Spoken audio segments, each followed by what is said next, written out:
Good morning, church. So for those of you who don't know me, which most of you probably do know me because I've been here a long time, my name is Kwasi Odame-Ankrah, also pronounced Kwasi for some of you. And this is my first time leading sermon, so I'm excited. All right. Matthew 25, 14 to 30, the parable of the talents. This story was given to people by Jesus after he entered Jerusalem following Palm Sunday. Just before this parable, he discussed the 10 virgins, talking about how people who are unprepared for Christ's return are separate from people who are. In the case of that parable, it was explained via 10 virgins, 5 foolish and 5 wise, who are going out to meet their bridegrooms. The unprepared ones, the fools, didn't bring oil, and the prepared ones did. The parable immediately after, the sheep and the goats, talks about how humanity will be divided into those who are blessed by God and those who are not. The blessed ones were those who showed compassion and empathy towards the less fortunate, and the non-righteous were those who did nothing and are sent to eternal punishment. Now, with this biblical context in mind, with Jesus discussing how the end times will go for people, let's discuss this parable. At face value, this parable seems pretty cut and dry, right? God entrusts the world to us as his kin, and when he returns, he expects it to be better than when he left it. And however, I want to focus in on 2 things, those being the third servant's actions and the master's reaction to it, along with the other 2. So, the third servant's justification is odd. Quote, "I knew you were a hard man, so I was afraid and went out and hid your gold in the ground." When I was assigned this parable at first, I was extremely confused at this servant's action and justification. Why would he take this bag of silver or gold, which was still a very large sum of money at the time, even one bag, and hide it in the dirt? Was it out of jealousy for the fellow servants who got more money than him? Was it a sense of nihilism, a nothing matters mentality that made him do it? Well, I think I have the answer based on how the master reacts to the other 2 servants, the one who actually used his money well. Not only does he applaud them, but he actually gives them more work to go out and do. Why? Because he trusts them. He knows that they have what it takes to take something, whether little or big, and multiply it. This, I believe, is why he was so angry at the third servant. See, the other 2 took a big risk by putting such an amount of money into the world. After all, there was no guarantee that they would get as much interest as they did, or even earn a bigger amount when the master returned. This risk did result in benefit. The third servant did not take any risk. He played it safe and just kept the money in one spot. Why? Because he was afraid that should he take that risk and fail, he would end up with less money than he started, and the master would punish him. Of course, the master does still punish him severely, and that's the lesson Jesus wants to take away from this. It is okay to take risks. It's better even, because if you fail, at least people will know that you're willing to try, and God knows you are willing to try, and you will be rewarded accordingly. People who are close to me know that I am a writer, artist, and composer. All 3 of these things took years to get right, and I did a lot of things that were not right, and I learned from them. My art and writing from grade 4 compared to now is such a difference. You'd look at it and wonder if it's truly the same person who did it.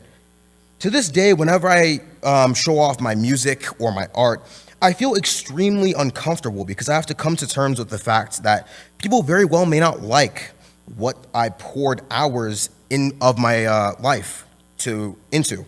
They might even hate it. That's something I have to battle with every time I post anything. So why am I telling you this? Because I want to give you all, to every single person in this room, a lesson that it is okay to take risks and either win or lose than it is to be still and do nothing. If I just gave up on my art and my writing, I wouldn't be here right now. If I gave up on my faith during all my trials and tribulations, I wouldn't be here preaching this sermon right now. If I never took those first steps down any given path I saw, I would never reach the end. To the parents of young adults, teens, and younger kids, encourage creativity. Engage with your child when they want to share something with you, because they are taking that risk that they probably wouldn't have under normal circumstances. Offer your support and learn more about the thing that your kid is interested in. It makes them happy, and you ideally want to do the same. This goes especially for those of you with kids of university age or approaching university age. Your kid is possibly leaving the house and going out into the world for the first time in their life. Give them advice. If they don't know how to file taxes, for example, teach them how. If they're struggling with a job application or scholarship, work on it with them. Your kid, in a way, is an extension of yourself, and above all, you should want your child to succeed. This goes for faith as well. Your kid could have revelations about the Bible or about God or about Jesus that you may not have even considered in your years of learning. And that's something that you need to understand and help your kid with. To the others in this room, the toddlers, Spark Youth, Ignite graduates, and youth leaders, take that risk.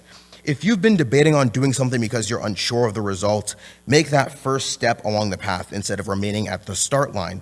As we can see in this parable, taking risks, particularly when it comes to faith, is better than doing nothing, if for no other reason than just for the sake of learning what works and what doesn't. I myself am taking plenty of risks nowadays. This right here is a risk that I'm taking, both faith-related and not, and I've made plenty of mistakes, and I've come out smarter as a result. If you take a risk and it works out, great. Just like the master told the first two stewards, go out and do more, create more, work more, live more. Of course, don't bite off more than you can chew, and be conscious of which risks to take and which not to take. Don't gamble, kids. But do remember that Jesus values people who aren't afraid to take a risk, especially with their beliefs, even if it doesn't turn out as expected. In the end, risk-taking should be valued when it comes to your faith. For me, being up here preaching or leading singing or doing communion, and for my friends too, everything that they do related to the church is a risk that we're taking because we're not sure if it is the right thing to do, of course. And we don't know how people will react to it. In Revelation, in one of the letters to the churches, it is said that Jesus does not favor those who are lukewarm in their faith. You're either all or nothing in his eyes. So for all of you in this room, kids, teens, young adults, older adults, I want you to ponder these questions. Am I comfortable with my faith? Whether the answer is yes or no, the next ones are, am I willing to take a bold step with my faith? Am I willing to do what it takes to push my belief in Christ to the next level? Am I ready to go and invest in my faith? Because when Jesus returns in the end and he sees that you were too careful, too unwilling to take a chance with what you believe in and who you are, he may not take you with him to the New Jerusalem, and that is an outcome far worse than death. A faithful servant takes risks. Is that you? With that, I'll leave the rest to Ryan to finish this off for today. Thank you.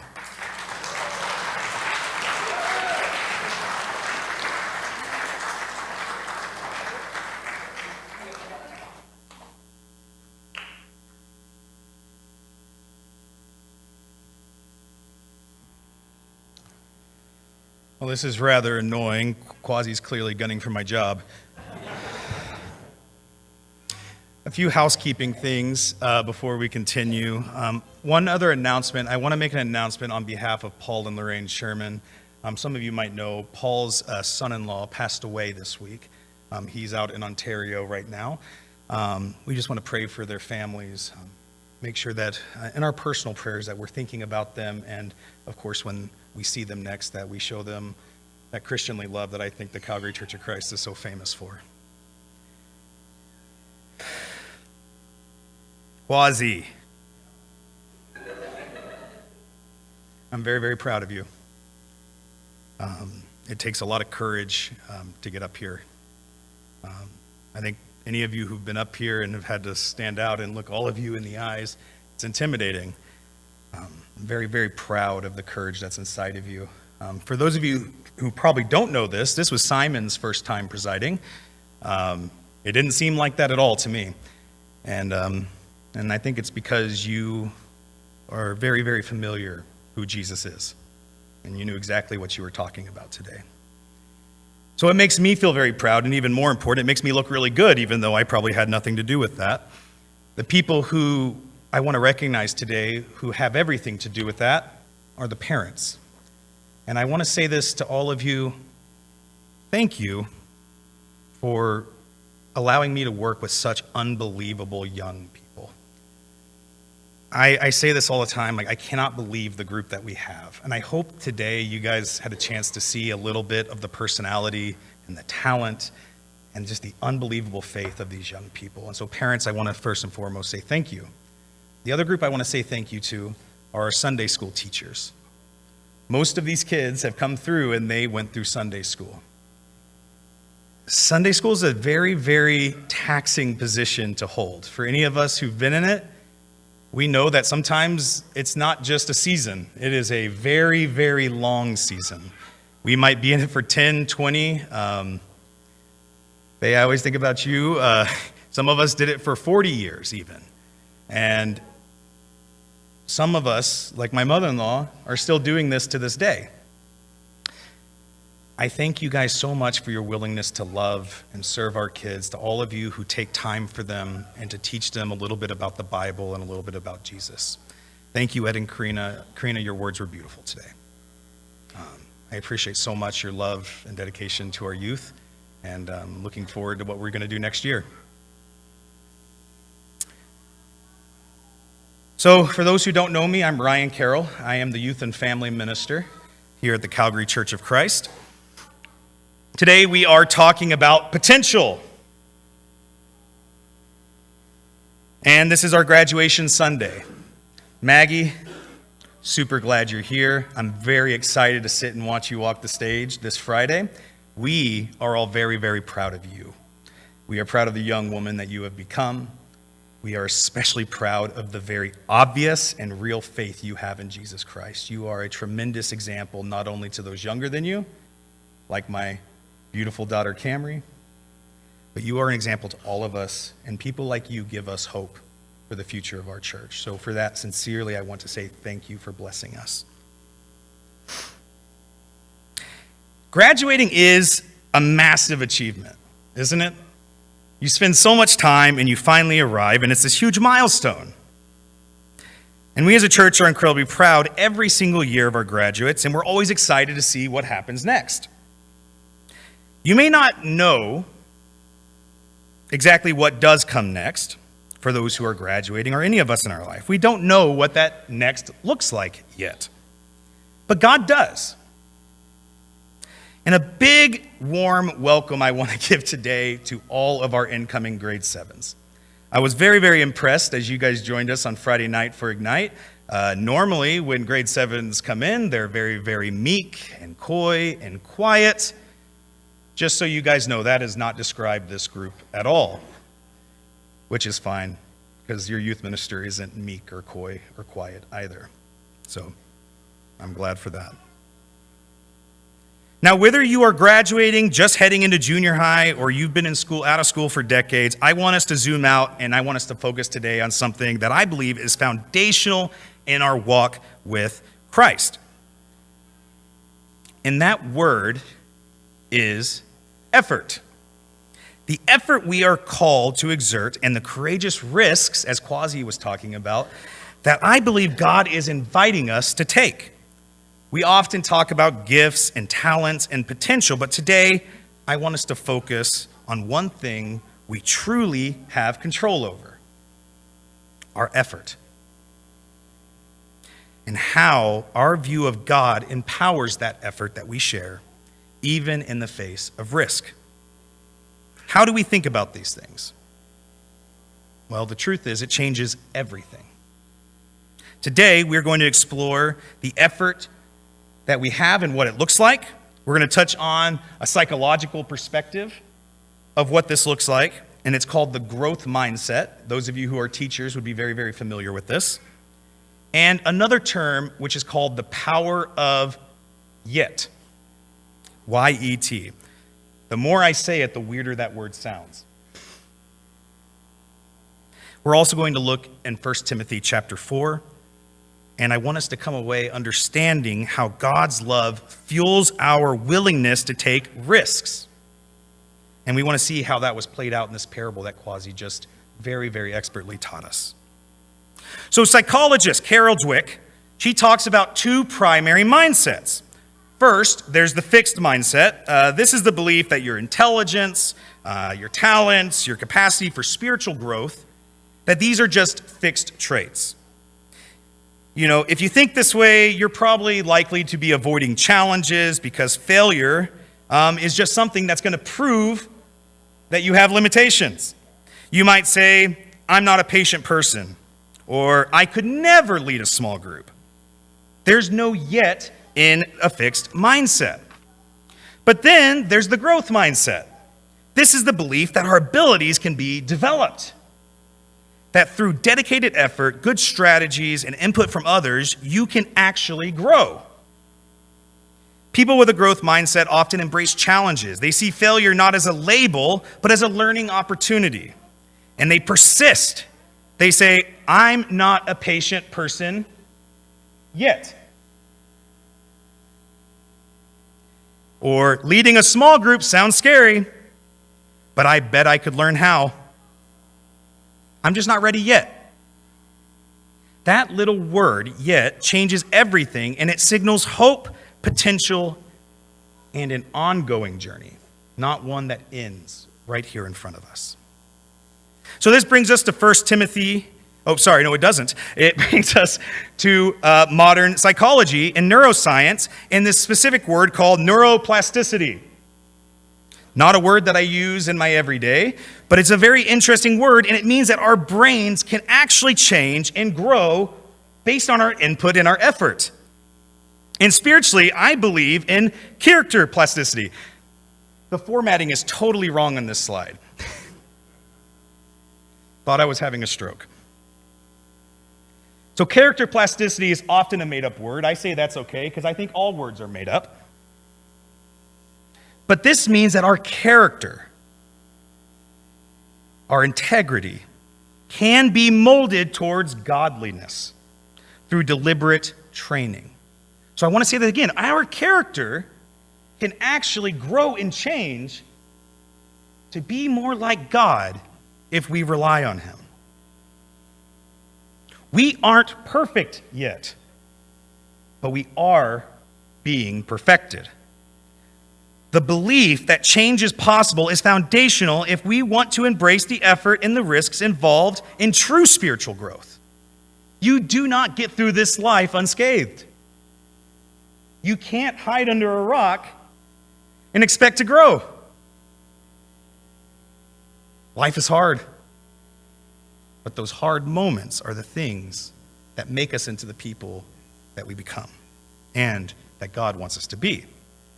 So in 1 Timothy chapter 4, verses 7 and 8, in the English Standard Version says this, have nothing to do with irrelevant, silly myths. Rather, train yourself for godliness, for while bodily training is of some value, godliness is of value in every way, as it holds promise for the present life and also for the life to come. So Paul says, have nothing to do with irrelevant, silly myths. Those fixed mindset lies that tell us I can't. Instead, train yourself in godliness. That word train comes from the Greek gymnazo. It's the word we get gymnasium from. Rigorous, disciplined, and ongoing effort. It is an athletic pursuit. Many of our kids are athletes. I think you guys can understand this. You don't just wake up one day and are great at a sport. No matter how physically gifted you are, you still need to train to learn the fundamentals. The training has value in every way for this life and the next. Now, this kind of effortful training often involves us stepping out of our comfort zone, and it involves risk. And our willingness to embrace that risk is profoundly tied to the perception of God. And Dallas Willard says, grace is not opposed to effort, it is opposed to earning. Our effort, though, isn't to earn God's love. Grace empowers our effort. But if we are to take on risks that true training and growth demand, we must also believe that God, who calls us to this effort, is fundamentally a God of love. If secretly we believe God is a harsh taskmaster waiting for us to fail, sort of like this servant in the story that Kwasi was teaching, we will play it safe every single time. But we know he is a loving Father, cheering us on, providing grace for us when we stumble. Then we are able to freely risk, to try, to stretch, knowing that God's love is constant. I think Kwasi did an excellent job outlining this parable. And as I think about this servant who buried his talent, why did you bury it? He said, "Master, I knew you to be a hard man, reaping where you do not sow and gathering where you scattered no seed. So I was afraid." His perception of the master was one of harshness, not love. The fear rooted in a distorted view of the master, paralyzing him. He couldn't risk because he didn't trust the master's character. He hadn't learned yet that true stewardship sometimes looks like courage. The other two servants, they put their talents to work. They took risks. They invested. Investing always involves risk. They didn't know for sure that they would double their money yet when they started, but they made every effort. They operated as if the master desired their active participation in their growth, not fearful inaction. Their willingness to risk and apply effort was rewarded. This parable teaches us that God entrusts us with gifts. All of you, every single one of you. I'm going to speak to you like I speak to the youth. You are all special. Larry, you are special. Did you know that? Mike, you're special. God made each of you special and worthy and wonderful. And he looked at you and he said, "It is good." But he desires for us to use our gifts with diligent effort, which includes taking faith-filled risks. We can only truly do this when we believe he is loving and gracious. He is looking at the heart of your efforts and the courage to act on what he's given us, trusting in him and his character. So what does this look like for us? To our graduating seniors, mags, as you step into new challenges, you won't have all the answers yet. You'll face situations that feel risky. Embrace a growth mindset.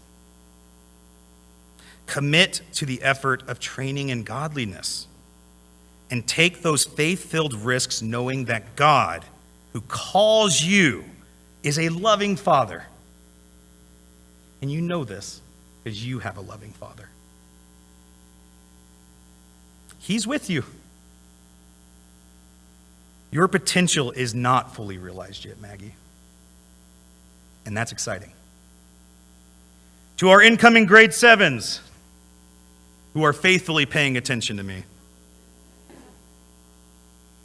you might feel like you can't do certain things yet. Maybe school seems harder, or you're not sure where you fit in. Maybe you're scared to go to camp.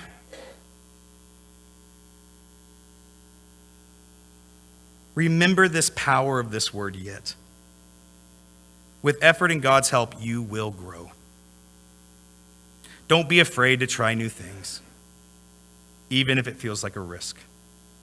God has amazing things for you, I promise. Things that you have not imagined yet. And to our entire church,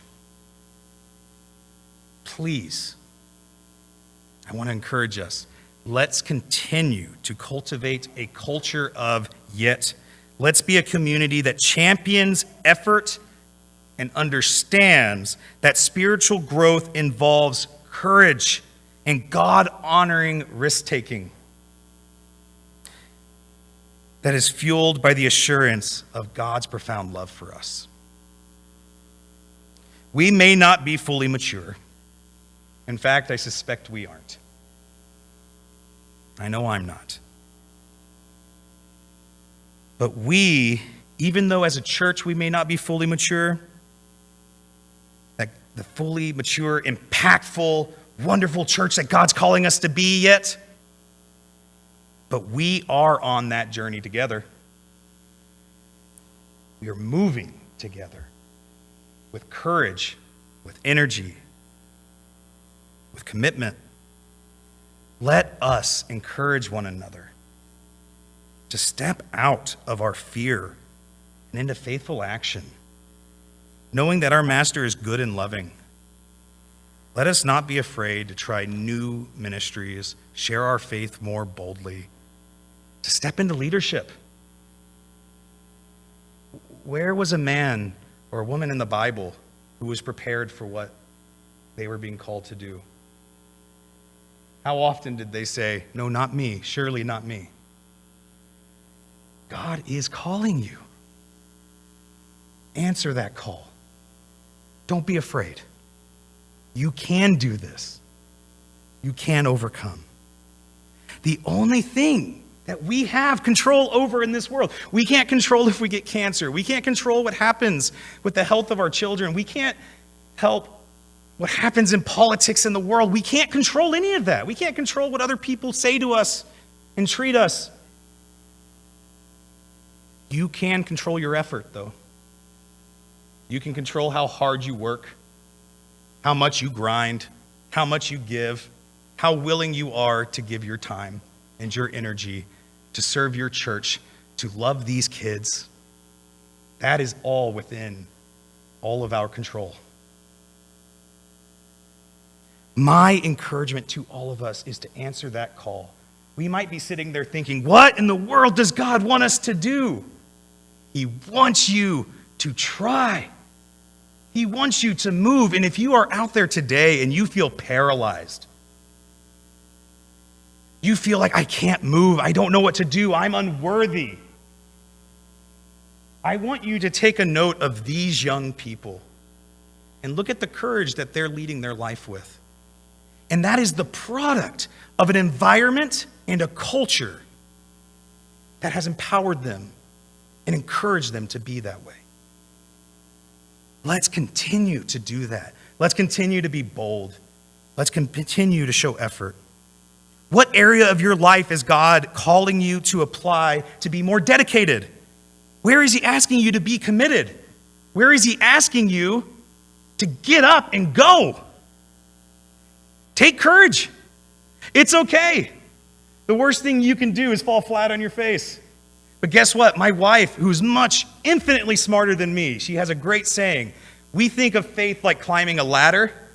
You go, you get high, and then you slip, you fall, you hit your head on every step on the way down. Now you have to start over.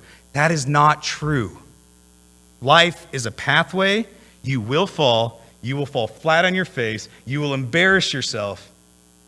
You get right back up, dust yourself off, you keep walking straight to the cross. Amen?